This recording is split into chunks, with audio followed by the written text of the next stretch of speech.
Thanks very much for your time, Larry. I thought we would just give a short written or verbal record of what we're looking at since the last teleconference. And so what I'll do is just run through these. I'll make a statement, and you can just give me your thoughts. Maybe you don't have thoughts, but let's get something on the record, give her a little bit of a record of work. On this particular one, as I say here in the blog entry, is that we have a lot of outlying facilities that are actually in houses. Many people don't like them, but the DOE has come in asking for basically the furnaces to be changed out, and we don't know how hard an edge that would be, but ASHRAE has come in and made a comment about how the estimates of the Department of Energy are too optimistic. And we don't have the ability to comment on everything. And there's only about 100 million to $1 billion in play. Still, that's money, but it's something that we want to follow. We had to ration our advocacy resources. Do you have any thoughts on a larger house HVAC systems, Larry? Yeah, I met 2 weeks ago with the vice president of ASHRAE, who is responsible for dealing with the government and especially with DOE on all these standards. Mm-hmm. And as you can imagine, representing equipment manufacturers, they are extraordinarily frustrated with how incompetent and irresponsible DOE is, even on occasion catching them in bold lies, forcing them to redo their rulemaking. The practical reality is that getting involved in DOE rulemaking by anyone other than someone with a huge checkbook and a huge lobbying enterprise is pretty useless. That's fair. I've been warned. I have been warned. That's right. That's right. We can ignore this, or we can do our level best. And to the extent I've made the strategic choice to follow, to have a voice, to participate, even in some nominal way. But of course, as I like to say, we can do just about anything we want, but we can't do everything we want. And so this is a case where, because of these outlying houses, I wanted to at least let those who may be interested and have the resources to intervene and to file comments with DOE to do it. It wouldn't be the first time I've heard those kind of statements. And of course, DOE is just like any other government agency trying to do their best. So I know a lot of those people personally, and like many industries, I don't know a person there that's just trying to do their level best. But of course, when you get systems of people, things change. So that's that one. Let's move on. So we have a situation here at the state of Michigan where we would like to have our people on the ground attend these plumbing board meetings. They're largely labor, and as we've pointed out, that we believe that there's a imbalance in the committee structure.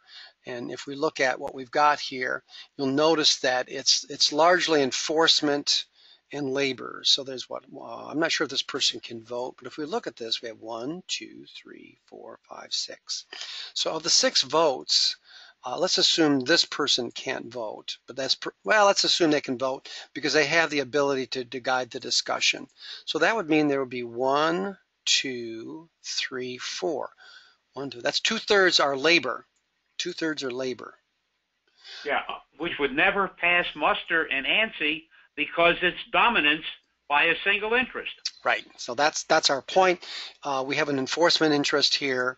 And we also have, looks like 2 enforcement interests, and it's all enforcement labor. It's not the final fiduciary. So that's why we want to go to these meetings. And if we can't change the law immediately, at least we want to attend these meetings. And this department is very good about keeping the door open for participation. So ground source heat pump systems, we're finding a lot of sustainability projects out there. A lot of the utilities are giving incentives to install these systems. I'm not an expert on this. What is interesting, however, is that the claim is by the Canadian Standards Association that the existing standard suite is not, it's imbalanced toward manufacturers. And so they're very careful to say in their announcement, and that what they want to say is, what do they say here? Number of standards, this through a neutral third party accredited process. Okay, so this is their text verbatim. And I think the implication here is that these other documents are being dominated by what we call incumbent interest generically. And so they want to come up with one that is binational, the United States and Canada. So any thoughts on what's going on in this space, Larry? Yeah. There are no ANSI standards covering the design and application of ground source heat pumps. This is an attempt by CSA to do a standards grab of an issue that is just becoming more popular. They have no expertise on the subject, to my knowledge, and they're just trying to write a standard to generate revenue. Yeah, that's America, ain't it? Evidently, it's also Canada. So, of course, absent this, the other option is to have it run through a centralized authority like a government, a large government, Ottawa or Washington. So you pick your poison here. And no, the issue is when it comes to designing a building, whether it's a house or an office building, you have a myriad choices of equipment to use. You can use gas furnaces, you can use electric, you can use heat pumps. And why should anybody establish a standard for the design and application of something for which the designers and the free market provide adequate control? That's a fair point. You raise a good point, is that if this is not a safety issue, maybe there's not a need for this type of standard. But in some cases, there is a need one for economic reasons. Interoperability, for example. Now, this looks like it could be largely a hardware type of technology. It's not like a software or firmware where we're concerned about we want plug and play in as many communication systems as we want. That was not the case right here. And so it's a fair point. Aren't professional engineers able to do this on their own? And the question yes, is, and they in probably addition can. to which, the issues with ground source heat pump systems have almost nothing to do with the equipment, but rather it has to do with the ground source. Whether they're deep wells or lakes or horizontal fields, the problem is that the way we're designing buildings these days, they require very little heating because they're so well insulated, and they require a lot of cooling. So as a result, the energy source for these systems becomes saturated with the heat rejection from cooling. And this standard has nothing to do with dealing with the heat source and heat sink. Mm-hmm. Yeah, you've pointed out over the years, and this is one of my takeaways, and I often quote you without you knowing it, but even as we approach buildings and try to make lighting systems, for example, more effective, in some climates we actually need that heat that they're generating to keep things warm at night. There's thermal inertia there that we haven't taken into consideration when all of these prescriptive rules for lighting and controls come into play. So it's a fair point, and it's worth repeating here, and I'm glad you did. We do need to move on, though. Go ahead. You want to finish up one last statement? Go ahead. Let me give you a prime example of where the problems with ground source heat pump systems come to prominence. About 3 or 4 years ago, the state of Delaware built an emergency operations center, which is used during all kinds of storms and earthquakes and you name it.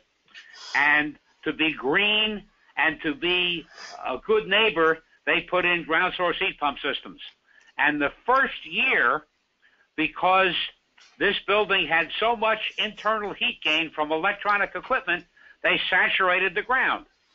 and ultimately had to spend $500,000 or more putting in cooling towers to reject the heat all year, which they should have done from the beginning. It's comical, isn't it? Oh, that's the reality. Yeah. People pick up the buzzwords and don't think through all the consequences. And that's an engineering problem. That's not an equipment problem. Yeah, we are. The sustainability space is filled with well-meaning people that with the training, or at least the training or the point of view, to look at energy systems holistically. So I don't know what else to say other than say I can commiserate with your frustration on this. Let's move ahead, shall we? What do we have? We're on the elevator code. So this is where Dave has been helping us a bit. We did put some ideas. I think there's a couple. In fact, at this teleconference, I think I did. Did I promise coverage on this one today? Oh no, we have a dedicated elevator teleconference, so that'll be next week, and I'll show what ideas we put on their agenda. This is a case where the ASME committee does filter ideas. Anything the public's allowed to comment on are ideas that the committee has generated. We think that that's imperfect, but we understand that in order to keep ASME in this business, that they have to ration time because they're experts. Their experts don't have an infinite resources either. So regardless, I thought I'd let you know that we have put ideas on the table there. There's some interesting things going on in the state of Michigan regarding the privatization of elevator inspections. That can be covered during that teleconference also. So now comes commercial HVAC equipment regulations, and let's see what this one is here. And the comment in, so what do they want to do here? Who did this one? Christine did this one. I don't want to belabor it too much. It looks like... very similar to the residential HVAC. Is it? Now this is a different... DOE is trying to regulate anything that uses energy down to clocks. Yeah. Yeah. And... they're trying to get the regulations in place before the end of the current presidential term. Mm-hmm. Okay, well, that makes a market, doesn't it? As we're reminded, Joe Batti will say, look, government is just as much of a stakeholder as an insurance or an enforcement or a technical school instructor that wants to be in on the action because he has an authoritative voice and has a vote on a technical committee. So we have to consider the government as a legitimate stakeholder, just as we are. So I think they do, however, have the force of the energy legislation, which is kind of like I like to think of the EPACT and the Clean Air Act as like the ASHRAE 90.1 of that standard space, and all these variants, all these addenda that come at you often in a tidal wave of addenda, so that you really... There is a school of thought that DOE is pushing the envelope on their legislative authority to write these regulations. And on a few occasions, they have been had their bluff called and had to go back to the drawing board. And whether more of that is coming is hard to say, but they're impacting so many parts of the economy that some people are getting upset about it. That's right. I will say, however, that there are some sympathetic voices, at least in this particular office, the Codes and Standards Group, that have taken interest in my project, the one that wants to curtail the oversizing of transformers. And so I can't be too hard on them because it's like any large organization. There's hits and misses, and in at least the case in my project, they get it and they want to help. So I don't like to lean in too much on them, and just we have to be respectful that they're just another voice, but they are a powerful voice with that parent legislation. Let's see. Be very careful about the way DOE deals with transformers, because they have gone through several mini revolutions when the people they had writing these rules and regulations couldn't tell the difference between a transformer and a boiler. Right, there's a little bit of that going on also. We did challenge, and without success many years ago, some of the claims that, uh, let me summarize by saying that the energy efficient transformers were not, I've got to see, I got to get ready. I'm almost running out of time here. We challenged the legislation regarding the energy efficient transformers. The service substations have to be most effective at 50%, and we rarely got above 20-25% on that one. So we have a project out there on the books about that, and my hope is that DOE will support our data gathering. Now comes the IAPMO standards. So what we're seeing here is a lot more of these labor standards. They're kind of an edge phenomena. They're not, right at the core of a card-carrying journeyman's skill set, but we are starting to see these, and they are interesting. Any thoughts here about what IAPMO? No. Okay. So labor standards generally. It looks to me like if you're a card-carrying tradesman, that now in order to carry out the work, that you need to have a fire stop system and smoke limiting system qualification card of some sort.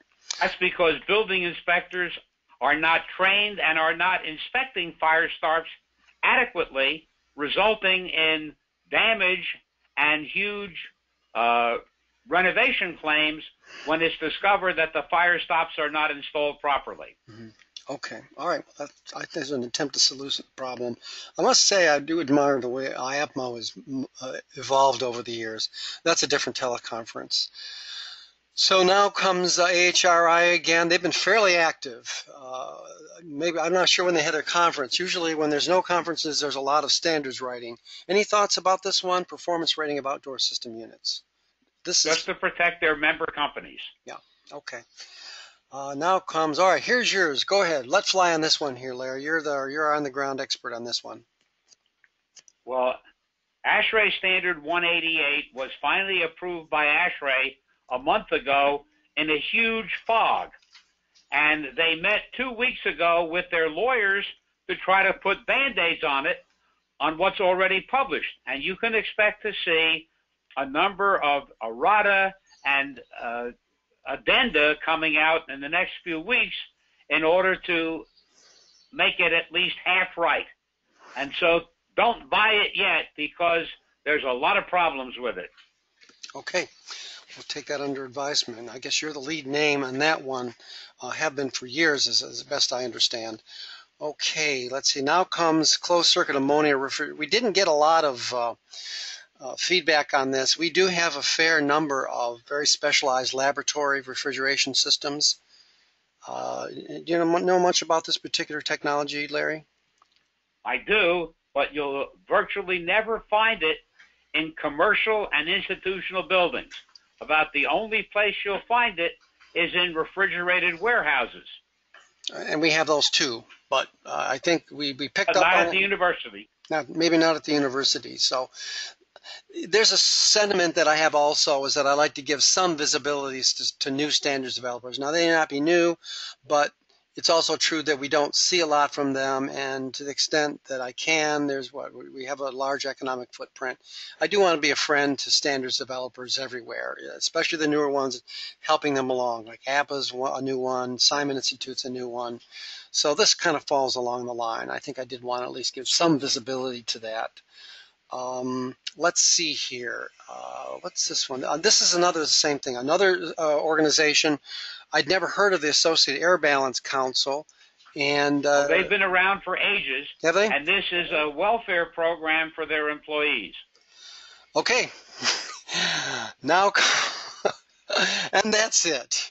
That's it for the month. That's the new stuff that came over the transom. And I'll park this video clip sometime in the next day or two. We'll clean it up a little bit. Everyone should know that we're migrating to a new work site. And I have to tell you, this has been awfully useful to us over the years. It's going to be hard to let go of it, but over time you'll probably see it move over to our blog site. But then we're also going to be migrating to another collaborative platform under Kavi. So That's it for the moment. I need to get ready. Larry, I'm very grateful for your time as always and insight. It's always fun to meet with you. And Okay. I will see you on the worldwide inner tubes very shortly. Take care. Bye-bye.